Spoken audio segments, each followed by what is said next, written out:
So we're in DC. All right, so what I have here is a video of Ilhan Omar, one of our favorite Democrats. She's on a taxi ride with her father, getting ready to be sworn in. And there's a reason I'm showing you this clip. We'll talk about it in 1 minute. We landed, and I'm here with my dad. And this is like the first time we're in DC together since we first came to the US. So it's pretty like cool. Not only It says down here at the bottom, this is her filming in a selfie mode. Dad and I here in DC 23 years ago, we came as refugees and now getting sworn into the US Congress. Why is this important? that I'm coming back to get sworn in, but we also get to be together and like explore the DC that we knew when we first came here as refugees. Abba, how do you feel? She'll say refugees a lot. Remember that because I'm going to point out some words that she doesn't say. Feeling? I'm feeling very good. Yeah. Okay. Just good. And I'm happy. I'm very happy to come back again to Washington. Yeah. Yeah. Did you think any of this would happen 23 years ago when we were coming? It's amazing. This is amazing. Yeah. She says this is amazing. I'm just happy. Are you gonna cry tomorrow?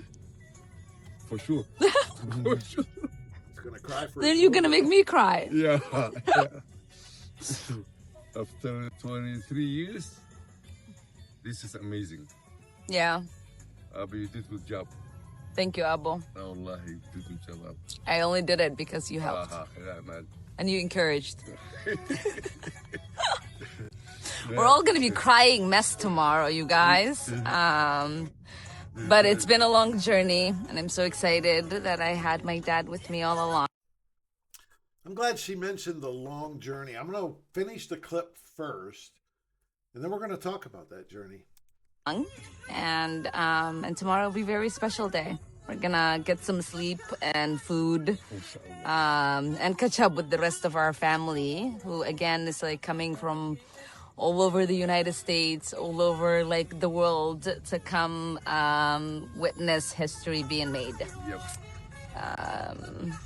I don't think anybody could have imagined any of these things would be possible. For the 8-year-old Ilhan they were fleeing with from war. Did you hear that? 8-year-old Elon, who was fleeing from war when she was in Somalia.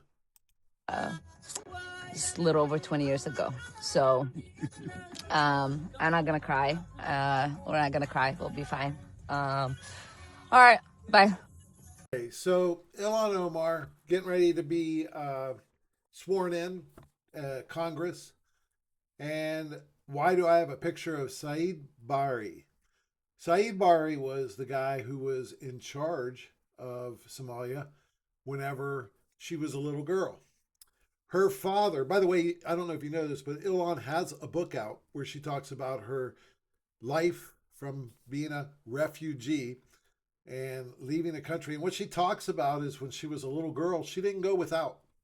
This girl didn't go without. Now, if you're in a torn up, by the way, when Saeed Barre originally took office, he tried to run it more as a democratic type of country.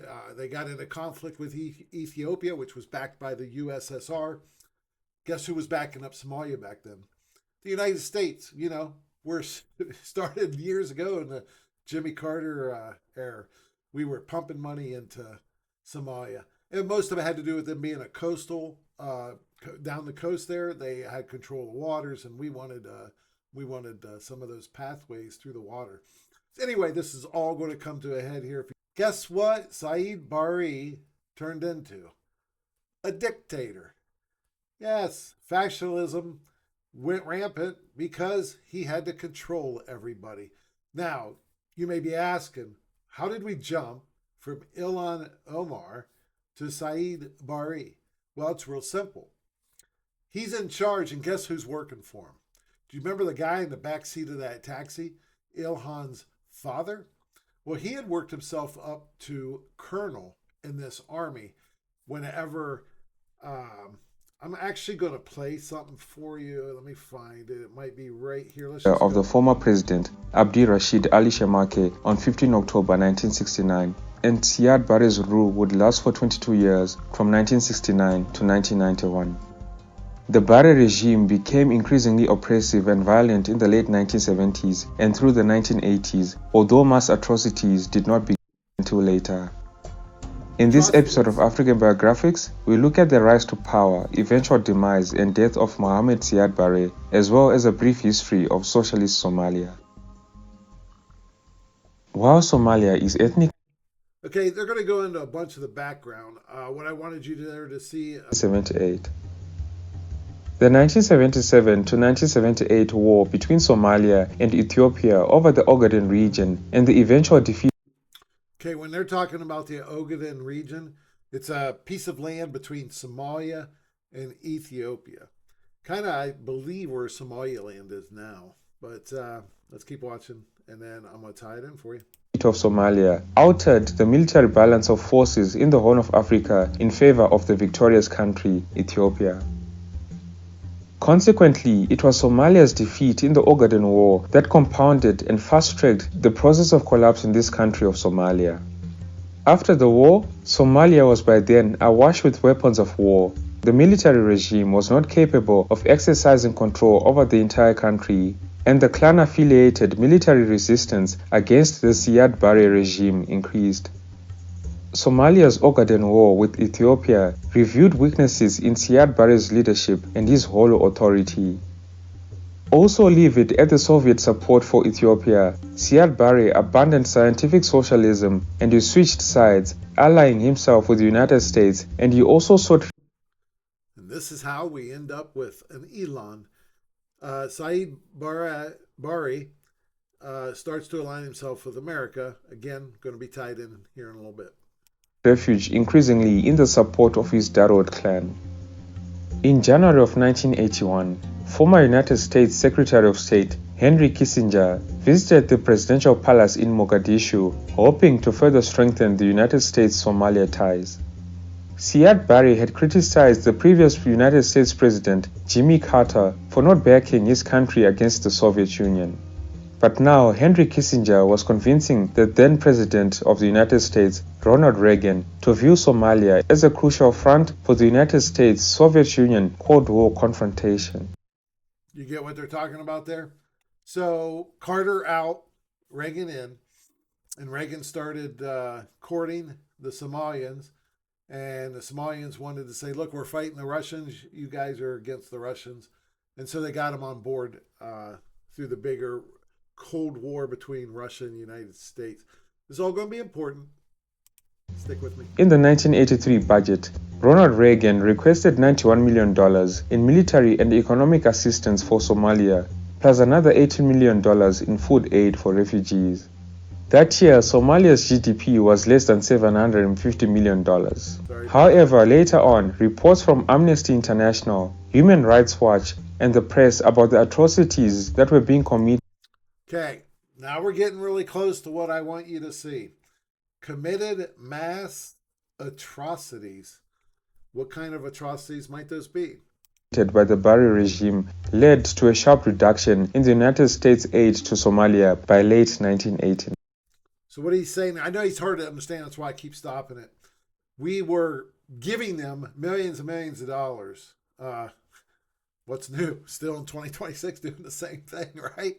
So we were giving them millions of dollars, but then we tried to distance ourselves from them when they started committing mass atrocities. Millions of dollars. No. Just the difference is now it's billions.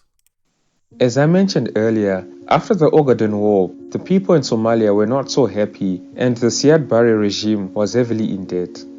Internal squabbles came out in the open, factionalism became rife, and Siad Barre's government... Wait, what? Factionalism? In Ilhan's country? Oh. Started to deteriorate and his authoritarianism turned openly brutal. The increasing clan bases of Siad Barre's regime led to the formation of opposition fronts that were similarly clan-focused, as non-Darod clan felt excluded from power. One of the first setbacks to Barre came in 1981 when his attempts to undermine the economic and political power of the Isaac clan led to the formation. Okay, we're getting really close, so let me do something here with our good friend AI. Let's just ask it a very important question. Okay, Google.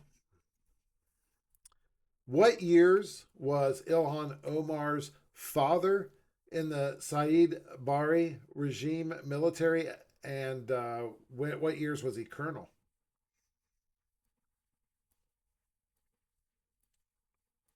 Nur Omar Mohammed served as a colonel in the Somali National Army under the Siad Barre regime, 1969 to 1991. While his exact enlistment and retirement dates are not public, he notably served during the Ogaden War, 1977-1978. He remained in Somalia until the civil war began in 1991, at which point his family fled to a refugee camp in Kenya. Huh. So you see what we did there? First, we showed you some good old Ilhan Omar talking about her being an 8-year-old girl. We know in her book, she talks about not suffering. And then we find out her father was working for an authoritarian regime as a high-ranking officer. Colonel's up there. It's not general, but he's definitely making administrative decisions, correct? So now her father passed away with COVID back in 19 or 2020. Sorry, I can't remember which one. I think 2020. So we can't ask him. I wish we could. I would love to know his involvement. Not that he would tell us the truth. Apple doesn't fall far from the tree. So do you guys, well, let's just watch a couple more minutes here and then... Pretense for the detainment and extortion of civilians. Detainment and looting became a lucrative source of funding for state forces and paramilitaries. The SNM soon began launching small-scale attacks against the government and military posts inside of Somalia. Siad Barre responded to this with what Human Rights Watch described as savage counterinsurgency tactics, ordering massive bombardments of northern towns and villages. Between 1987 and 1989, the regime of the Somali dictator Siad Barre massacred an estimated 200,000 members of the Isaac tribe, the largest clan group in the northwest part of Somalia. This campaign led to the internal displacement of some 500,000 northerners, with another 500,000 seeking refuge in Ethiopia. Because of this genocide, it is said that there are more than 200 mass graves in Somalia. See that? Over 200 mass graves in Somalia. Now, I'm not saying Ilhan Omar's father is responsible, but I am saying Ilhan Omar's father was working for this regime when this happened as a high-ranking officer. So I wish Ilhan could tell us more, but she actually even fails to mention in her book that's about her life. And her father, by the way, her mother died when she was 2. So her father was a huge part of her life.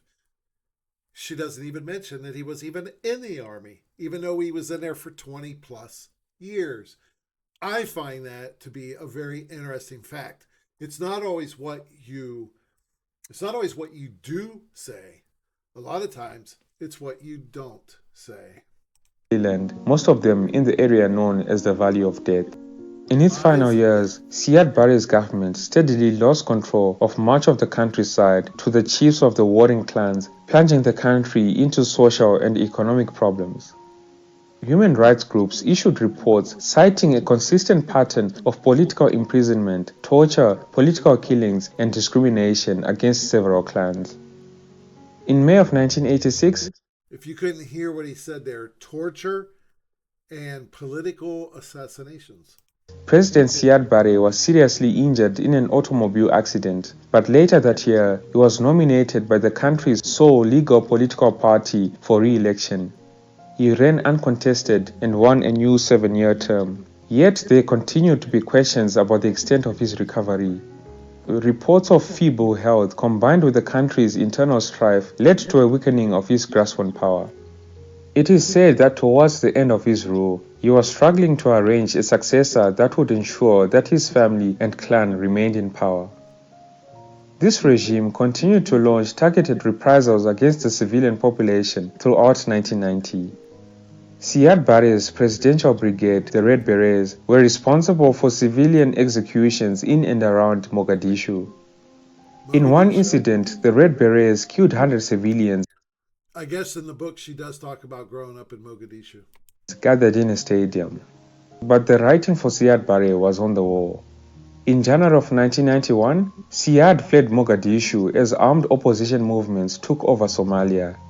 He twice failed to retake Mogadishu with the armed forces of his Marehane clan, and he fled to Kenya and then to Nigeria. The former dictator fled in a tank. So the former dictator of Somalia, who Ilhan Omar's father was working for, fled to Kenya, the same country that Ilhan Omar fled to. But the real question is, was she a refugee or was she a war criminal's daughter? We don't know, but we know her dad did work for that military. I want to know why Ilhan doesn't mention it in the book. That's my big question here. Ilhan, why do you not talk about your father's involvement with the military in your book when he's a big part of your life? Let's move on. An African woman from Somalia, going from a refugee camp in Kenya to the Minnesota State House of Representatives, Ilhan Omar has become the... By the way, I'm going to teach you something very interesting about assimilation. For those of you that talk about when people come to our country, they should assimilate. There's something really interesting about this inauguration that I think you guys will find probably more interesting than I do even. First Somali-American legislator in the United States, the 34-year-old is now a beacon of hope for Muslims and particularly Muslim women around the world. VOA's Ken Faraba was present for Omar's first day on the job at the Minnesota State Capitol and has more from St. Paul. If you could please say "I do" after I finish. With two simple words, Ilhan Omar took her place in the Minnesota House of Representatives, accomplishing what few people thought possible during an election year that put Muslim Americans... She's going to swear in here. Let me know if this looks like a Bible to you. It's not. It's the Quran. ...at the center of heated political debate about immigration and terrorism. The Muslim community needs... That's not the assimilation part. I'll get to that. Needs a win. Muslim American Society of Minnesota Executive Director Asad Zaman was one of dozens of supporters who watched Ilhan Omar... Do you solemnly swear or affirm... take the ceremonial oath of office on a commemorative Quran on the floor of the Minnesota House of Representatives. I do. Congratulations.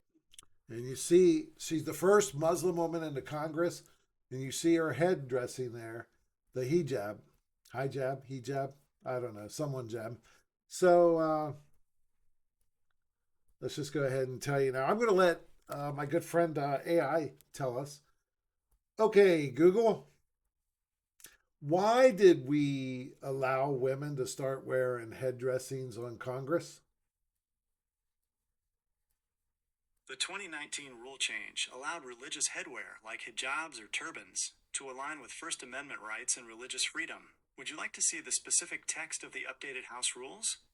2019. 1 second.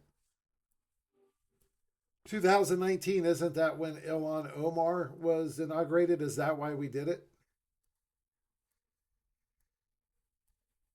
Yes, Ilhan Omar was inaugurated in 2019, and the change in rules was proposed partly by her, along with Nancy Pelosi and Jim McGovern.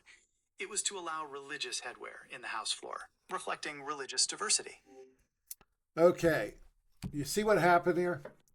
Ilhan Omar comes to our country, finds a seat in Congress, and then says, I got to wear this thing on my head, and I know you guys have a rule against that. So we got rid of the rule about no headdress. In other words, you couldn't walk in with a hat. You couldn't walk in with a hijab.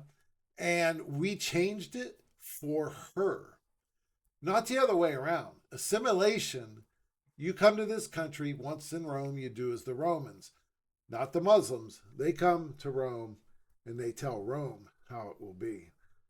And that's kind of frustrating for me. Here she is swearing on this, in God we trust. We are a country, a nation built on God's values, Puritans. Again, whether you're religious or not, I don't care about that. The foundation of our country, in God we trust, not in Allah. Welcome to the House of Representatives. The ethos of America that can embrace a Somali American hijab-clad woman as their representative. I think that says something amazing about America. Hear what he said there? He thinks it's amazing that a hijab-wearing woman could represent in Congress. Maybe he's one of the ones that got a bunch of money. I don't know who he is. I could go back and find out. I don't care. It's about Ilhan and her relationship with her dad and what her dad did that made her a refugee. She wasn't kicked out of a civil war, kicked out of her country because of turmoil, except by what her dad's boss was doing.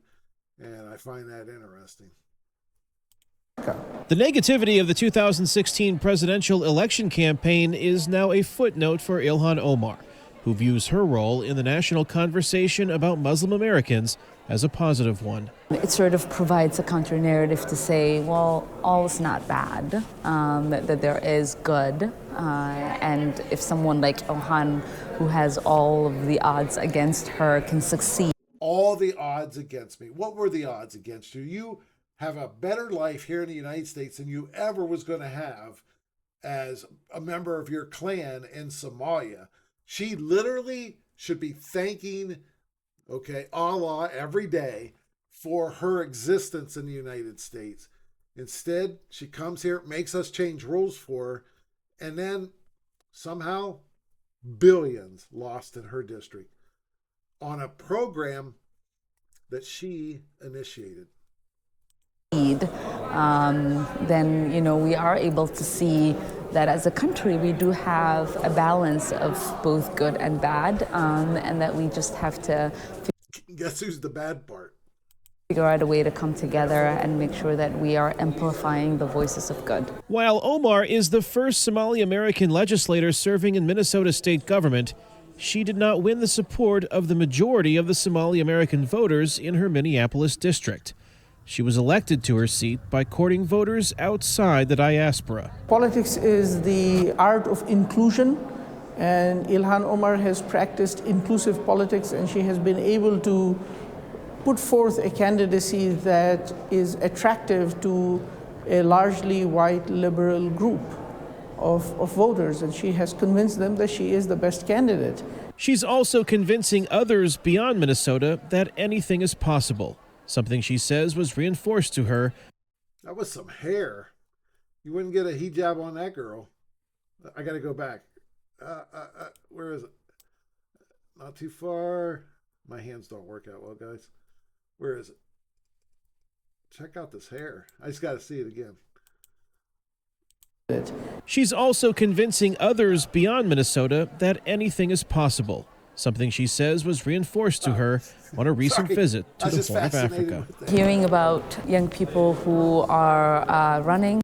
Something you might learn if you stick around my channel is I'm easily amused, guys. Easily amused. For elected office in Kenya and in Somalia, because they were inspired by my race. I think messages like that truly put things into focus and sort of, I think, amplify the level and the magnitude of what we've been able to do here. The magnitude of Omar's contributions as a state lawmaker in Minnesota is yet to be measured. But Zaman says, it's going to be measured in about the tune of $19 billion. Omar now has the attention of more than just the voters in Minnesota. So this is a big deal. I think the whole world is watching what we're doing here today. Which is why Ilhan Omar says one of her biggest challenges now is living up to all the hopes and expectations people have for her as she charts an historic path forward. Okay, guys, so there's a reason I went back to 9 years ago when she was inaugurated and the taxi ride with Dad. I wanted us to talk about her past in Somalia, her father's past, why she actually had to come to Kenya. Fast forward to 3 months ago, on Face the Nation. And we're joined now by Minnesota Democratic Congresswoman Ilhan Omar. Welcome to the program. Thank you, Margaret. We have a lot to get to with you, but I want to pick up on where the Treasury Secretary just left off. He alleged that people who were tied to you or your campaign were involved in this broad, brazen scheme to rip off the Minnesota state welfare system. Do you want to respond to that? Do you know what he is referring to? I really don't, and I don't think the secretary himself understands what he's referring to. We obviously had people who were able to donate to our campaign that were involved. We sent that money back a couple years ago. And actually, I was one of the first members of Congress to send a letter to the Secretary of Ag asking them to look into what I thought was a reprehensible fraud that was occurring within the program. So this was, just for our audience, the Biden-era Ilhan Omar says a couple years ago, she said, we need to look into these guys. You do understand she was elected in 2019. Tim Walz, who was in office in 2019, whistleblowers everywhere are saying, we told this guy. Tim admits to knowing before he came into office. So the governor and representative both knew about this fraud. And nothing happened until a couple years ago. What would that be? 2024? How many billions came up missing in those first 5 years? And are people fall guys? Is there still a lot of bad people out there? They catch them all. Do you think they caught them all? How many of you think Ilhan and Tim Walz are lying out there? Okay, Tim's been caught in many lies. Department called it the largest COVID fraud scheme in the country. And this was pocketing COVID-era welfare funds, more than $1 billion in taxpayer money that was stolen. It was pretty shocking. Of the 87 people charged, all but 8 are of Somali descent. Do you think it's racist to point out that 87% of them are Somalians? Or are we trying to say, like Trump is, that look, if you've got a war-torn country with clans and not our type of democratic government, that you got all this chaos over there, and then those people come over here, what kind of law do you think they're going to be used to? And that has added to the spotlight being put specifically on your community. Why do you think this fraud was allowed to get so widespread? Well, I want to say, this also has an impact on Somalis because we are also taxpayers in Minnesota. We also could have benefited from the program and the money that was stolen. And so it's been really frustrating for people to not acknowledge the fact that we're also as Minnesotans, as taxpayers. I love how she's trying to flip it. That there was a lot of fraud in our country, in our state of Minnesota, Minneapolis area, and this hurt all of us, even us Somalians. Yeah, you know why it hurt the Somalians? Because 70-80% of them are on welfare, and if you steal the money, you can't give it to them either. And I find it very interesting that she tries to turn the Somalians into the victims. Really upset and angry about the fraud that has occurred. And it is something that, we have to continue to investigate. We have to continue to ask those questions. Because, as you know, one of the initial defenses by the organization at the heart of the fraud, Feeding Our Future, was to claim the probe was due to racism. Do you think that this was all about negligence? I love it, guys. The race card is so easy. If somebody's a different color than me, if somebody's a woman, I can use the sex card. They blame us and tell us we're the racist, but they go there first. It was like political fear of alienating the Somali community. So you have to remember that the woman who led the program is a Caucasian woman. And that was her. She brings this up a couple times I've seen her talk about it. It's like one Caucasian woman's been arrested and, I don't know, 78 or 85 Somalians. But she always brings up the one Caucasian. Again, who's bringing the race into the story?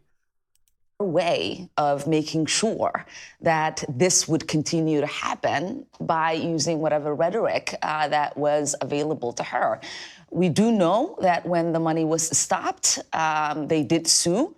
The AG, Attorney General Keith Ellison, defended the department in that lawsuit. It was a judge that said it should continue, that money should continue to go out. And so this wasn't something that people were not looking at. There was always those alarms, and we will continue to understand. Do you hear what she said there about a judge ordered the money to continue to go out? This is another thing that in the hearing that they had the other day that Tim Walz is involved with. So was that Attorney General Ellison was involved in that too. And you got to catch that. Maybe we'll pull it up here today. I don't know. But they caught the fraud. They arrested people. And then a judge said that you can't cut the money off because, thousands of kids will starve to death. Here's the weirdest part to me. And tell me if this is weird to you also. When they cut this money off to Minnesota, whether it be for feeding the hungry or for daycare centers, and the rule is, hey, we cut you off. You can reapply. We'll investigate you. And if you're good, we'll give you the money. The government makes you jump through hoops when they're going to give you welfare. Well, ironically, they cut them all off. And there's not just droves of people coming saying, hey, we're starving. We need food. No one's coming forward. Understand where things might have gone wrong as these investigations continue and as these fraudsters are prosecuted and sent to jail. Well, it's going to have impact for your community because we've already heard the head of Medicare and Medicaid say they're going to have a new policy that applies to Minnesota. You heard the Treasury Secretary say they're investigating. But there's another thread here because House Republicans and the Treasury Secretary just now talked about a link to terrorism, a possible link. He said they're just now beginning to look into it. How confident are you that that's a false claim? I'm pretty confident at the moment because there are people who have been prosecuted and who have been sentenced.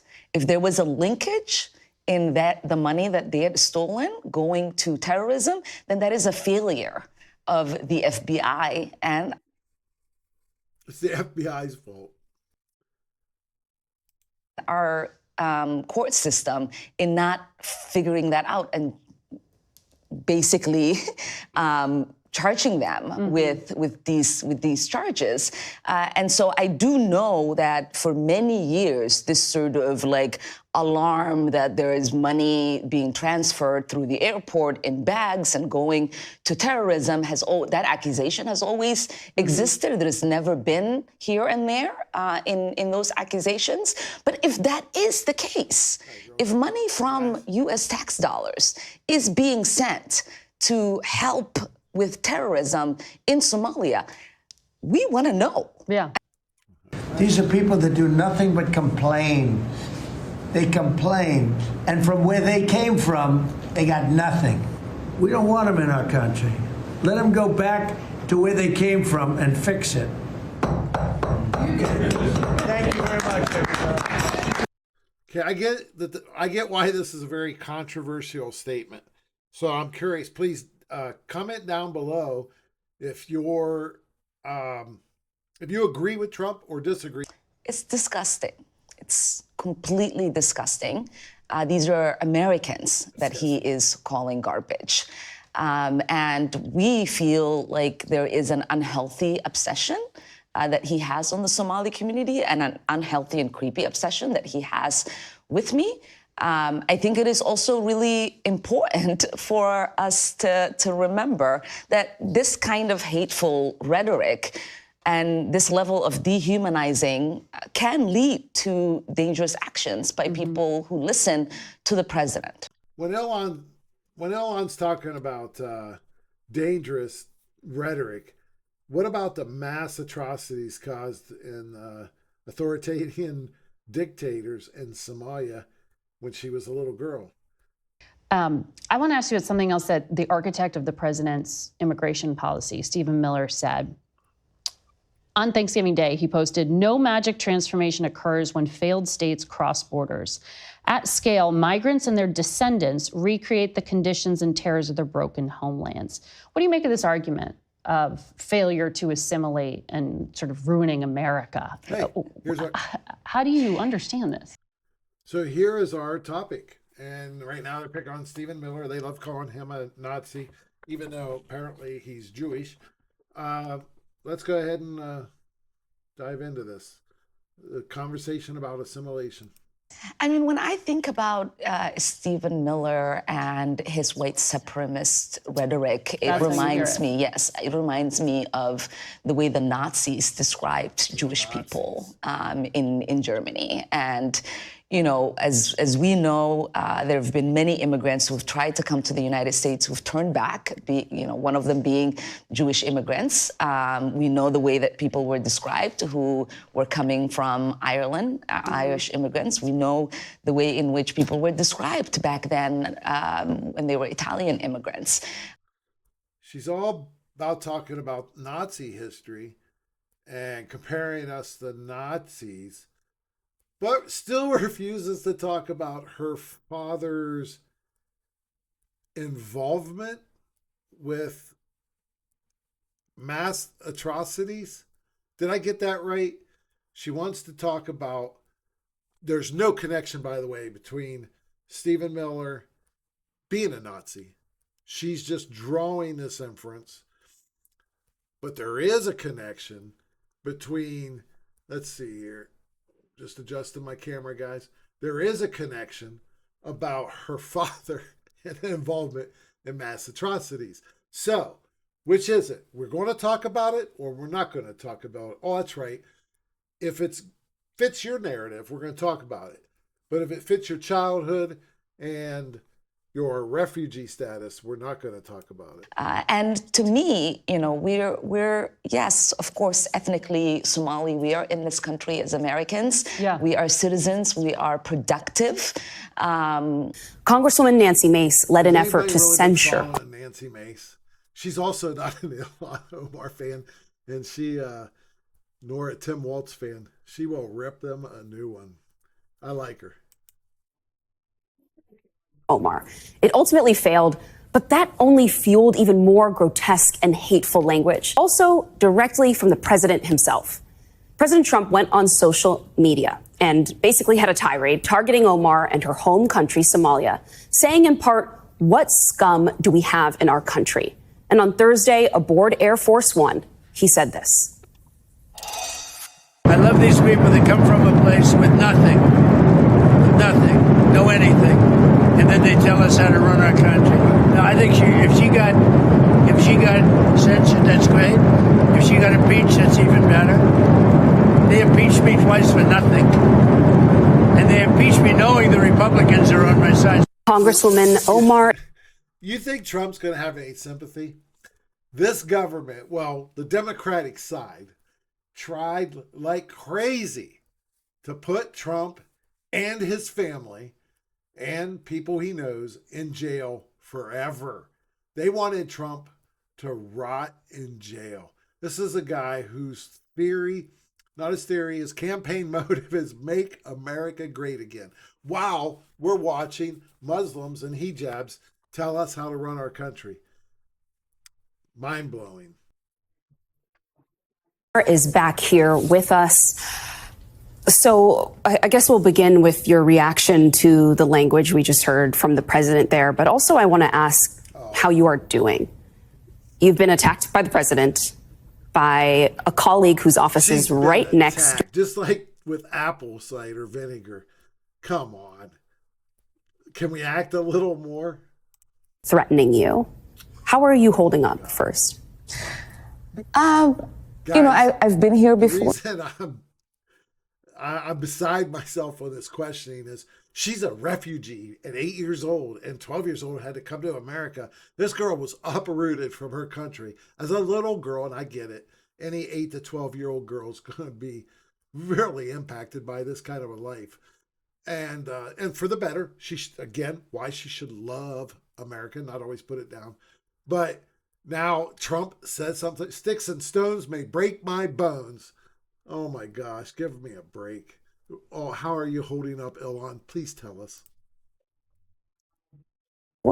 I've been the target of the president in the most vile, bigoted, racist ways that you could imagine. And I've had to have full police detail because of that. So it is surprising that he's back at it, because I thought he's moved on and found a new person to harass. But here's, a president that is always unhinged, always deranged, always creating chaos and division. And he seems to have a real obsession with anyone that is an immigrant in this country that is not. An obsession for? He wears it on his head every day, and so do millions of Americans. Make America great again. That is his obsession. That is his obsession. It's not with Ilhan Omar.